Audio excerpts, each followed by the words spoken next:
A paz do Senhor Jesus, igreja. Tudo bom? Então, nós estamos aqui hoje com um novo projeto, né? Inclusive, nós estamos aqui com o pastor Jorge, da igreja Imo Bondu, né? Daqui de Santa Cruz, né, pastor? Tudo bom, pastor? Paz do Senhor Jesus. A paz do Senhor Jesus, paz do Senhor para todos, uma boa noite de salvação para todos. Temos uma plateiazinha aqui atrás. Dá um alô, meninas. Alô! Dá paz. Só fazer assim, todo mundo sabe Então, pastor Jorge, tudo bom com o senhor? Tudo bem, graças a Deus. Como é que tem sido a sua trajetória até aqui? Como é que o senhor, né, conheceu Jesus? Como é que foi a sua caminhada até o senhor conhecer Cristo? Bom, a minha caminhada até conhecer a Cristo, ela foi assim eu fui um pouco cigano. Eu rodei, né? Rodei o Brasil quase todo. Eu cheguei a ir para... Eu sou carioca, nasci no Rio de Janeiro, nasci aqui no Rocha Farias, pertinho, morava em Camará. Sim. Com 5 meses fui para Minas, fiquei em Minas até a idade de 13 anos, e depois ainda fomos para... Durante esse tempo, antes de vir para o Rio, nós passamos por Mato Grosso, São Paulo, Espírito Santo, rodamos boa parte do Brasil. E aí eu vim parar no Rio. Depois de 13 anos, fomos para São Paulo trabalhar. Aí de lá, voltamos para o Rio de Janeiro. Cheguei aqui em 1990, na época da Copa do Mundo. Se eu não me engano, eu estava com 15 ou 16 anos. Adolescente, né? Eu era adolescente ainda. Mas já estava... Mas eu já conhecia Jesus. Não conhecia como hoje eu conheço. Mas eu ia para a igreja com a minha mãe, quando eu era da idade aí de 7, 8 anos. E a gente era da presbiteriana.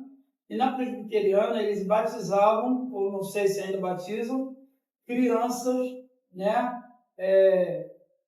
Eles faziam batismo de criança. Então hoje nós não fazemos aqui, porque entendemos que uma criança de 8 anos, uma criança de 10, 11 anos, 10, 11 anos ainda vai, mas 8 anos sabe, não entende ainda o que é um batismo. Então, eu fui batizado lá, mas eu não era crente, né? Eu ia porque minha mãe me levava e eu participava, fui batizado porque ela decidiu que eu seria batizado, amém, eu aceitei, mas eu não conhecia Jesus.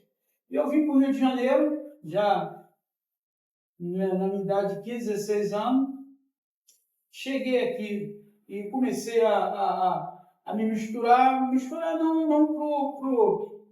não para a vida errada, mas misturar, sair para passear, para beber, né? Comecei a fumar, na verdade comecei a fumar com 14 anos e comecei a trilhar uma vida errada, uma vida totalmente contrária daquilo que eu deveria estar andando. Mas no decorrer do tempo, né, eu conheci a minha esposa, eu não conhecia diretamente, mas já era por distância. E eu me casei com ela, a gente começou a ter a construir uma família, ela era viúva e tinha 2 filhos. Eu conheci ela e mudei para Santa Cruz. Estou em Santa Cruz da idade da minha filha, Fabiana, há mais de 30 anos, né? A Fabiana tem 34, se não me engano, né? Há 34 anos que eu moro em Santa Cruz. Morei 2 anos em Chaperote e o resto viemos para cá. Fui para o prédio no Bodegão, aqueles prédios que foram derrubados ali no Bodegão. Cheguei a morar lá um ano, de lá vim para cá. Estou aqui há mais ou menos 33 anos. E depois que eu cheguei aqui, uns 7 a 8 anos depois, eu morava aqui atrás, aqui do lado agora, né? Seria no caso atrás da igreja. O pastor morava na onde é a igreja hoje, a primeira casa ali, o primeiro templo que teve. O pastor Marcos morava ali, pastora Tânia. E através da proximidade, né? Eu muito ímpio, viciado, bebia 7 dias por semana. Era 7 dias por semana. Eu brigava com a minha esposa para sair, para beber. Fazia parte de um grupo de pagode que a gente saía para tocar fora, no qual eu era vocalista. Né? Então, vocês sabem que quando a pessoa se aprofunda tanto em certos tipos de vida, ela acaba cometendo muitos erros. Ainda mais essa, porque um grupo de pagode chama muita atenção. E assim, eu sempre fui uma pessoa introvertida, uma pessoa que faço amizade com todo mundo. E isso, todo final de semana eu tinha compromisso para sair. Eu saía e muitas das vezes saía sexta e só voltava segunda, né? Sozinha, né? Sozinha, minha esposa em casa. Nisso, a minha esposa conheceu a pastora Tânia. E começou, com o tempo, a vir para a igreja. E eu continuei na minha caminhada no mundo. Só que com o tempo, eu comecei a ver o pastor Marcos aqui fazendo obra. Ele morava aqui, começou a fazer um muro ali, eu passava e via que ele estava tentando fazer, mas ele não era pedreiro. Aí eu senti no meu coração, falei, vou ajudar esse rapaz aí. Aí comecei a parar para conversar, né? Como eu sempre fui de chegar e fazer amizade. Comecei até a ajudá-lo no muro ali, comecei a me oferecer na obra, mas eu não queria nada com Jesus, nada. E nisso, conversando com ele, o Espírito Santo já foi tocando e foi mostrando que eu estava no caminho errado. Porque realmente eu estava andando num caminho totalmente contrário do que a palavra de Deus nos ensina a andar. E com essa proximidade do pastor, eu comecei a sentir interesse de vir na igreja para ouvir, mas não para me converter. Até que um dia, eu em casa já tinha minha esposa vindo direto, me convidava, de vez em quando eu aparecia, mas era aquele negócio muito rápido, e de repente ela chega em casa com um assunto de que a gente tem que casar porque eu preciso me batizar. Aí eu comecei a princípio, né, falar, não quero, isso aí não é para mim e tal. Falava que eu era casado, juntado com fé, casado não é. Aquela história do camarada nem dá. Aí um dia o pastor, eu encontrei com o pastor falou, e aí e tal. Aí a gente conversando, ele falou, rapaz, casado vocês já são, só precisa botar no papel. Porque você trabalha e tal, se tiver trabalho de carteira assinada, vai acontecer alguma coisa, porque a esposa tem direito, meus filhos e tal. Mas eu estava com o coração endurecido em relação a isso. Aí um dia eu cismei de vir na igreja, ela falando, eu falei, olha, eu vou lá falar com esse pastor. Ela falou, vai, está na hora do culto. Eu falei, eu vou lá e vou resolver com ele. Aí coloquei no coração, eu vou lá e vou agredir esse pastor na frente de todo mundo, nunca mais vai falar de casamento da minha esposa. Aí saí e vim. Cheguei ali, eu morava aqui, né, dei a volta na rua, aí estou escutando lá, mexendo no microfone, cheguei na porta, comecei a fazer, e aí, pastor, ó, tio. E ele começando o culto, não me deu nem ideia. Cá para nós, foi até um livramento, né, porque o homem era PQD. Então,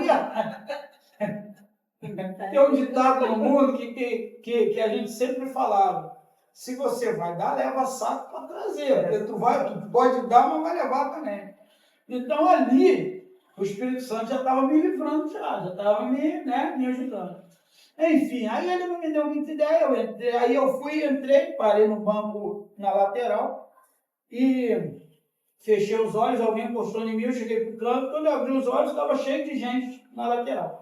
Falei, e agora, como é que eu saio daqui? Fechei os olhos de novo, quando eu abri os olhos, a frente estava cheia já de pessoas. Falei, não tem como sair daqui, vou ter que ficar até o fim. Esse foi meu primeiro contato com o Espírito Santo. Não como convertido, mas como sendo tocado para conversão. Porque a palavra de Deus diz que quem convence o homem do pecado e do juízo é o Espírito Santo. Amém. Então ali, naquele momento ali, foi meu primeiro contato direto, contato para conversão, e não contato para emoção. Porque talvez em outras datas, em outro momento, eu até tenha tido esse contato, mas não foi tão profundo como foi esse. Então, ali eu comecei a me quebrantar. E um tempo depois, eu aprontando, né, as minhas aí, andando com pessoas que eram amigos, não aprontavam tanto, mas a gente não tinha uma vida correta. Sim. E um tempo depois eu marquei, a gente ia trabalhar, a gente ia fazer uma pintura lá em Madureira, Oswaldo Cruz. Lembro como se fosse hoje. Aí a gente marcou de sair depois do trabalho lá. O meu amigo ficou aqui, eu falei, olha, eu vou chegar umas 8 horas por aí e a gente sai. A gente ia sair, a gente ia lá para baixo e tal. Esse meu amigo estava aprontando algumas coisas. Eu não estava, porque eu sempre tive medo, não era temor. Eu tinha medo e não era nem de Deus. Era que chegasse ao meu pai e à minha mãe e os prejudicasse de alguma forma. Por exemplo, por causa do meu andar errado, os meus pais fossem cobrados. Então ali Era um temor, né? era um temor, mas não era um temor de Deus. De Deus, mas do Pai. O temor de Deus, eu já não tinha ele desde a minha infância. Por quê? Porque quando eu era pequeno, eu cheguei a fumar dentro do banheiro da igreja, lá em Minas. Então, todo mundo dentro da igreja e os colegas lá vinham com cigarro, eu banheiro e fumava e tal. Então, temor não tinha. Na verdade, eu estava ali em Gojó. Eu conhecia a Deus de ouvir falar, mas os meus olhos ainda não tinham visto ainda não. Então, depois, nesse dia, eu fui trabalhar, chegou lá, a mãe do meu patrão passou mal, foi para o hospital e ele não pôde me pagar. Então, não pôde vir. Nisso, na época que, na onde a gente morava, era tráfico, os camaradas estavam preparados para tirar a nossa vida. A minha, por exemplo, né? A minha por estar perto de quem não devia. Nesse dia eu não consegui vir e eles pegaram esse meu amigo e tiraram a vida dele.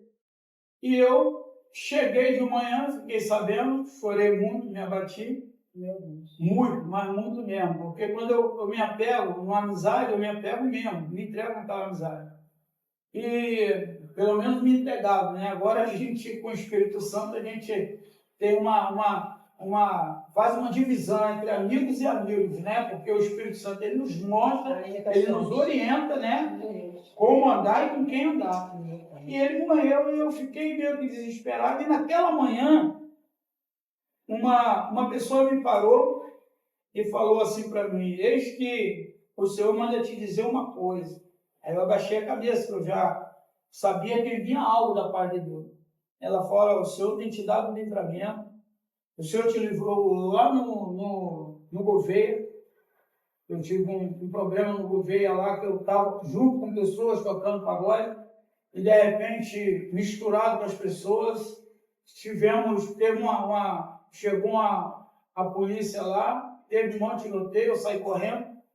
Aí no meio do mato, eu tinha um valão, eu entrei dentro daquele valão, fiquei ali, os polícia pisou em cima e tudo, mas não me viram ali.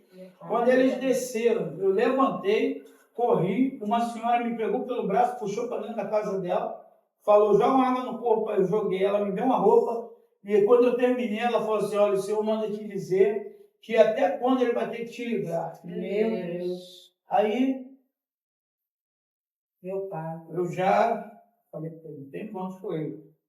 Isso antes. Então, nesse dia que meu amigo morreu, essa pessoa falou assim, o Senhor manda te dizer que até aqui ele te livrou. Daqui para frente, se você continuar na vida que você está, se você continuar com o teu coração endurecido, ele vai virar as costas para você. E vai permitir, ele não vai fazer, mas vai permitir que aconteça. Meu pai. Aí, daquele dia em diante, eu passei a frequentar mais a igreja. Aí foi onde eu aceitei a Jesus e comecei a caminhar vagarosamente, né, como todo novo convertido faz. E aí foi aí a minha conversão. Quantos livramentos o Senhor te deu na sua vida? Muitos. Inclusive, através de orações, né? Principalmente da minha esposa, do meu pastor Marco, e da minha pastora Tânia, que hoje faz aniversário. Eu quero mandar um abraço forte para ela, que Deus continue abençoando. Amo a senhora e a família da senhora, minha pastora. Deus te abençoe. Então, a oração de todos. Amém? Aí veio vir para mim. E hoje, o Senhor como pastor, a mente que o Senhor tem hoje, com os ensinamentos, com todo o crescimento, né? Com tudo que o Senhor aprendeu dentro da palavra de Deus, o Senhor olhando para trás hoje, o que assim, o Senhor pode imaginar que poderia ter acontecido com o Senhor se não tivesse vindo a tempo para Cristo? Então, o que acontece? Eu cheguei a andar numa mala de carro para morrer. Um dia eu estava eu morava no Barbante, não sei se vocês sabem, tinha um luso brasileiro. Sim. Eu saí, era um show do Zeca Pagodinho um dia. Saiu eu, meu tio, meu primo, saiu o pessoal lá. Chegou lá, eu nessa época eu estava separado da minha esposa, né? Então, ela estava morando em Chaperó e eu estava morando lá na casa dos meus pais. E eu saí, nós fomos para esse pagode, chegou lá, meu tio, meus primos, já era 2h poucas da manhã, eles arrumaram, cada um arrumou uma mulher, e eu falei para eles, não é a minha intenção, eu tenho esposa, tenho filho, eu não vou ficar arrumando problema para mim, porque eu sempre, graças a Deus, mesmo quando eu não era cristão, procurava não me envolver com problemas, ainda mais problemas relacionados à família, porque eu sempre procurei aprender com o erro dos outros, não com os meus.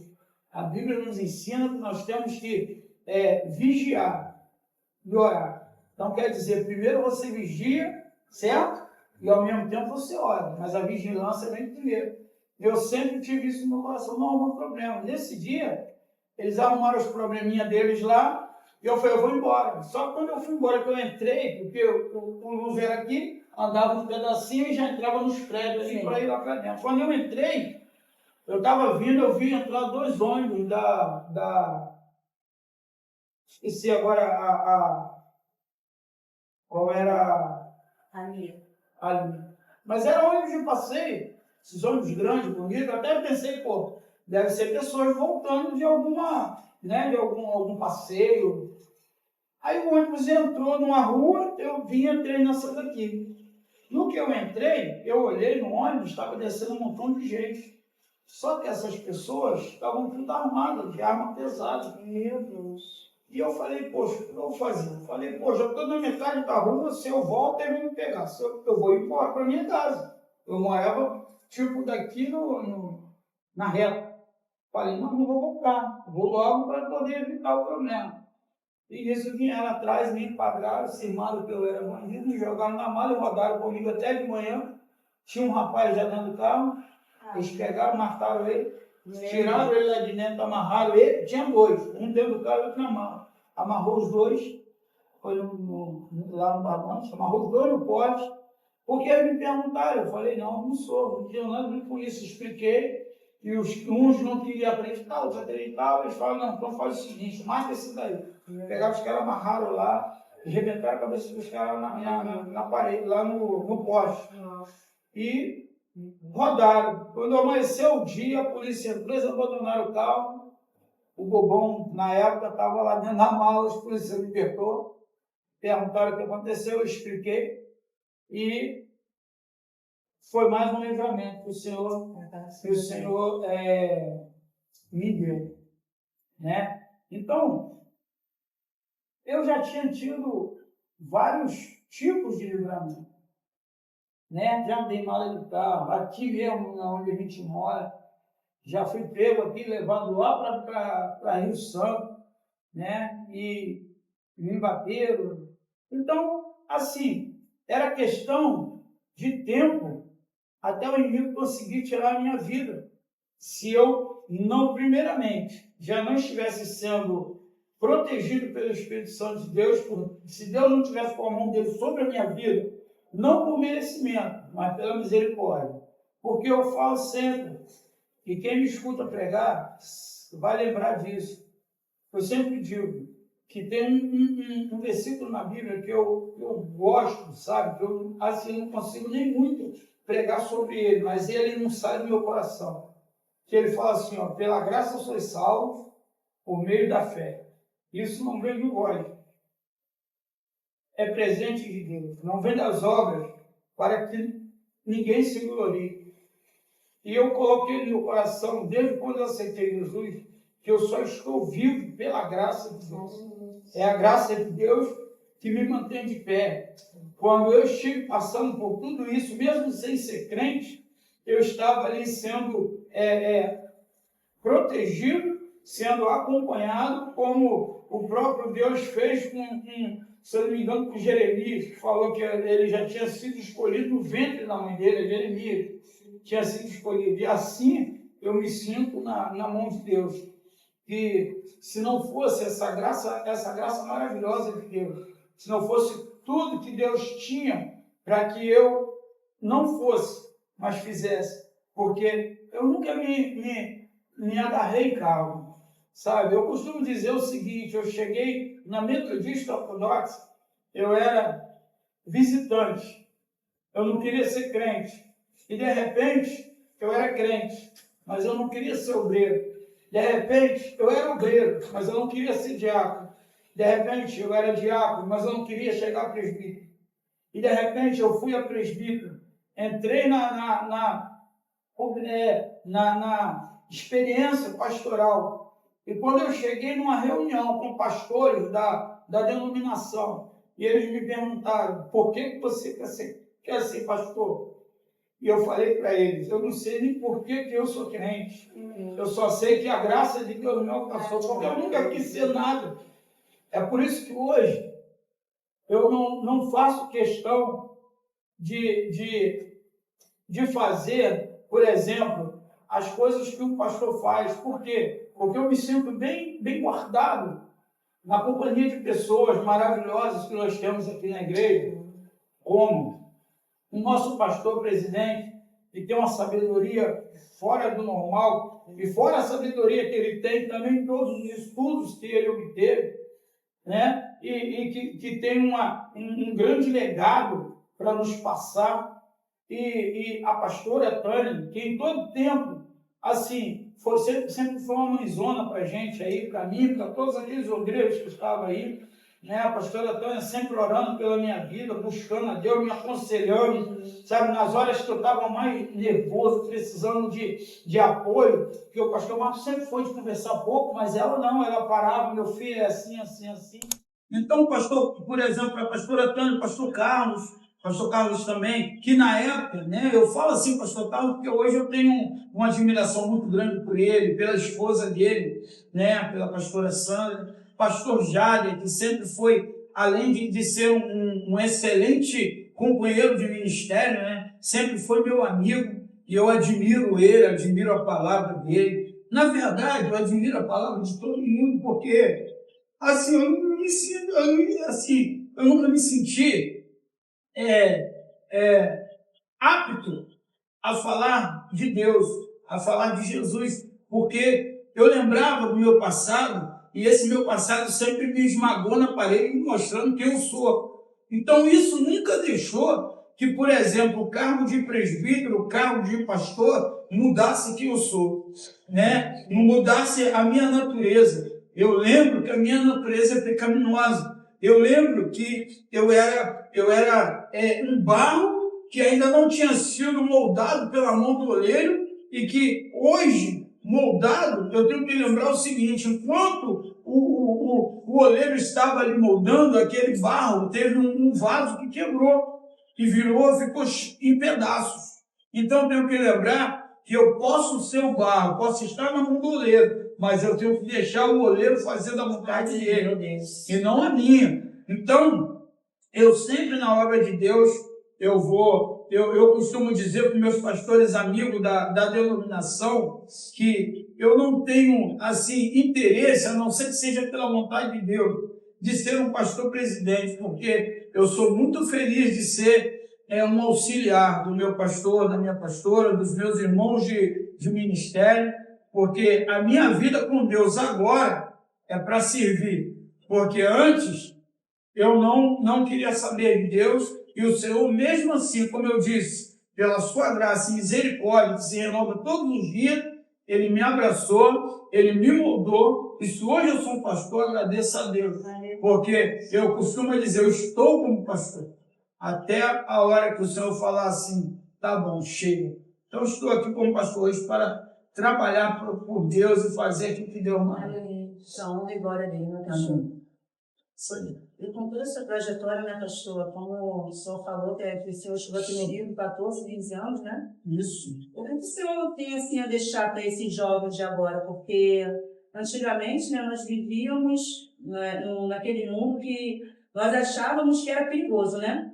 Mas só que hoje, sim, piorou muito o avanço, né, da criminalidade, ele tem subido a cada dia, né? É verdade. E o que o senhor tem para deixar para esses jovens, assim? Um conselho que o senhor deixa para eles? Então, o que acontece?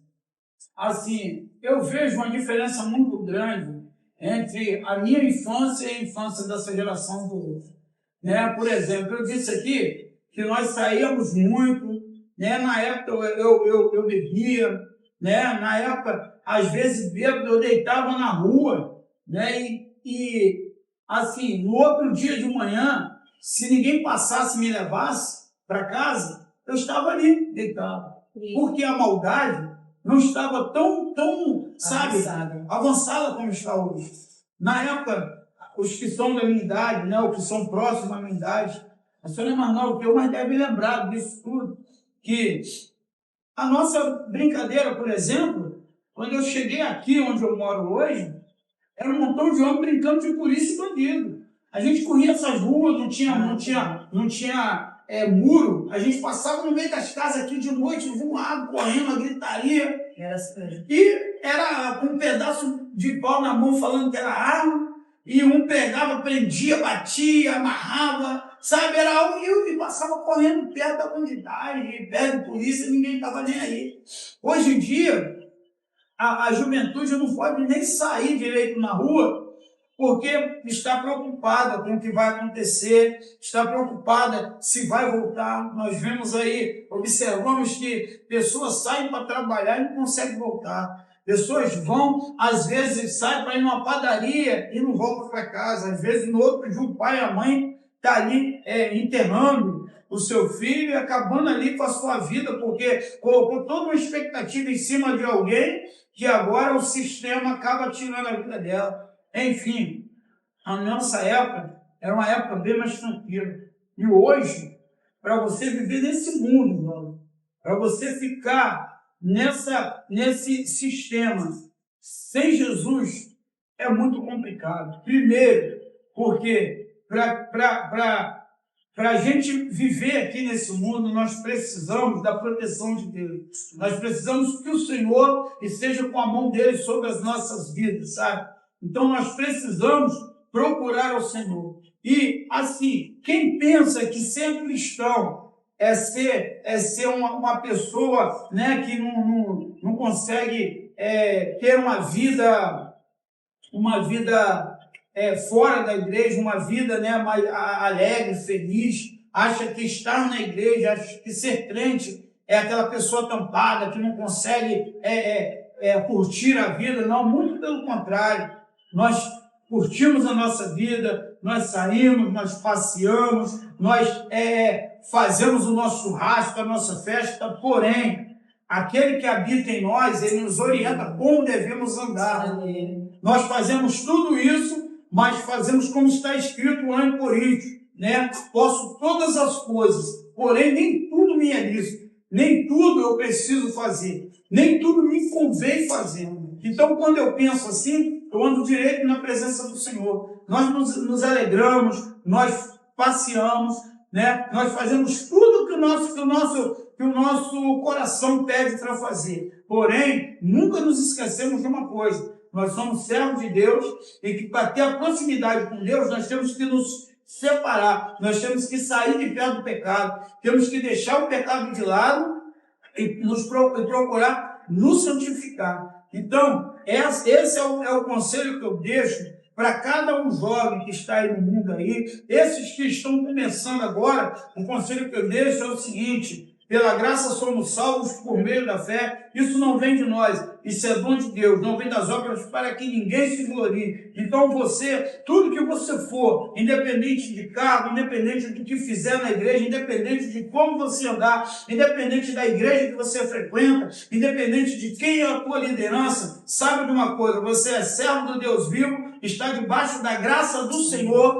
e assim como eu consegui, passei por provações, passei pela mão do inimigo várias vezes, que tentava tirar a minha vida, mas não conseguiu, porque Deus estava me guardando. Não era porque eu era nada, nem porque eu sabia muito, é porque Deus estava com as mãos dele sobre a minha vida. Então você caminha olhando para Cristo, que é o autor e consumador da nossa fé, e você vai conseguir chegar aonde eu cheguei hoje, porque cheguei não, talvez por algum mérito, né? Que não venho eu agora no momento conhecer, mas uma coisa é certa, porque eu sempre dependi de Deus e coloquei minha vida nas mãos dele. E quando nós confiamos no Senhor, colocamos a nossa vida na mão do Senhor, o Senhor nos faz andar em lugares altos. Amém? Então, se você sonha de ser um homem ou uma mulher de Deus na presença dele, fique firme, confia no Senhor e o mais ele fará.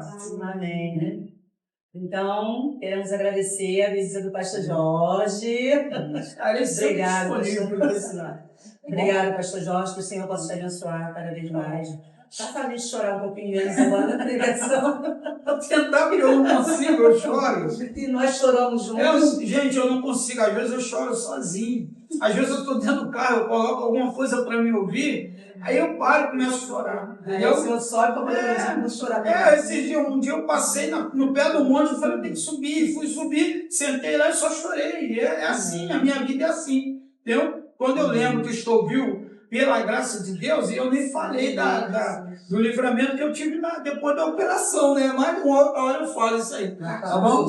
A parte 2. Então, eu vou sempre estar assim, emocionado. A minha vida com Cristo é emocionante. Amém.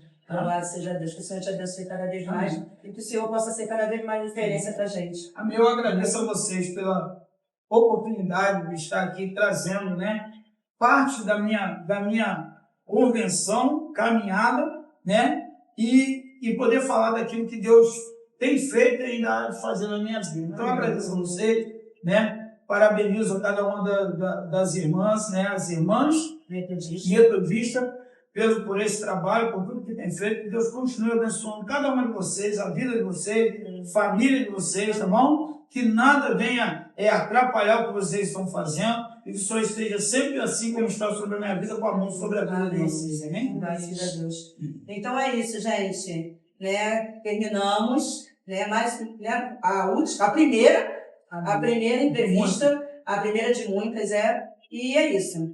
Olha.